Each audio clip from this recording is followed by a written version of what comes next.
இன்றைக்கி வந்து முருங்கைக்கீரை துவையல் எப்படி பண்ணுறது அப்படிங்கிறத தான் நான் காட்ட போகிறேன். இப்போ யூஸ்வலாக முருங்கைக்கீரையை வந்து நம்ம அப்படியே பொரியல் செஞ்சோம் அப்படின்னா நம்ம யாரும் அவ்வளோக்கு சாப்பிட மாட்டோம். ஏன்னா அந்த இலையெல்லாம் முழுசாக இருக்கிறதுனால யாரும் அவ்வளோக்கு அதிகமாக சாப்பிட மாட்டோம். அதை அப்படியே வேஸ்ட் பண்ணுவோம். இந்த மாதிரி நம்ம ஒன்றா வணக்கி வேவிச்சு நம்ம வந்துட்டு மிக்சியில் போட்டு அரைச்சி துவையல் மாதிரி செஞ்சு சாப்பிடும் போது குழந்தைங்கள்லேருந்து பெரியவங்க வரைக்கும் நம்ம எல்லாமே ஈஸியாக சாப்பிட முடியும். நம்ம ஒரு கடாயில் ஆயில் ஊற்றிக்கலாம்.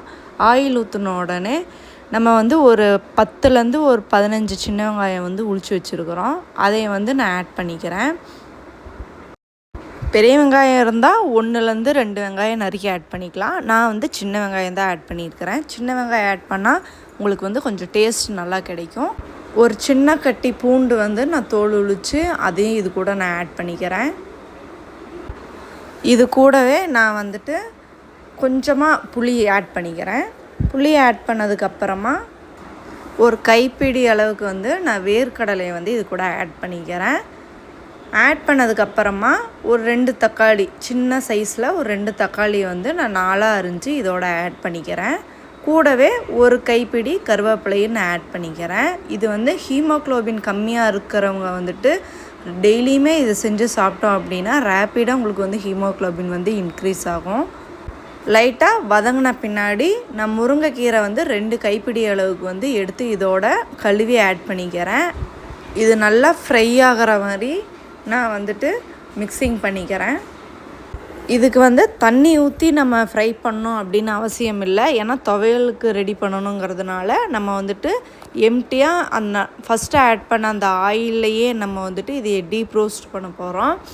கீரை நம்ம ஃப்ரை பண்ணும் போது லிட்டு வச்சு க்ளோஸ் பண்ணக்கூடாது. நான் வந்து ஓப்பனில் வச்சு தான் ஃப்ரை பண்ணுவேன். கூடவே நான் கொஞ்சம் உப்பு ஆட் பண்ணிக்கிறேன். நான் கல் உப்பு ஆட் பண்ணியிருக்கிறேன். இது வந்து தோசைக்கு, இட்லிக்கு, சுடு சாப்பாட்டுக்கு இது எல்லாத்துக்குமே வச்சு நம்ம சாப்பாடலாம். டேஸ்ட்டு ரொம்ப அருமையாக இருக்கும். நல்லா டீப் ரோஸ்ட் பண்ணதுக்கப்புறமா ஸ்டவ்வை ஆஃப் பண்ணிக்கிறேன்.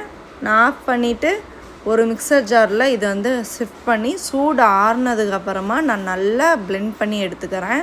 இது கூடவே வந்துட்டு நான் கொஞ்சமாக தண்ணி ஆட் பண்ணிக்கிறேன். ஏன்னா தண்ணி ஆட் பண்ணும் போது தான் உங்களுக்கு வந்து துவையல் கொஞ்சம் லூஸாக கிடைக்கலன்னா ரொம்ப திக்காக கெட்டியாக இருக்கிற மாதிரி இருக்கும். தண்ணி ஊற்றி நான் ஆட் பண்ணி இதை தனியாக அரைச்சி எடுத்துக்கிறேன். இவ்வளோதான் ரெசிபி. நீங்களும் இது வீட்டில் ட்ரை பண்ணி பாருங்கள். நம்ம சேனலை சப்ஸ்கிரைப் பண்ணிக்கோங்க. அப்போ தான் நான் போடுற வீடியோ உங்களுக்கு காட்டும். தேங்க்யூ.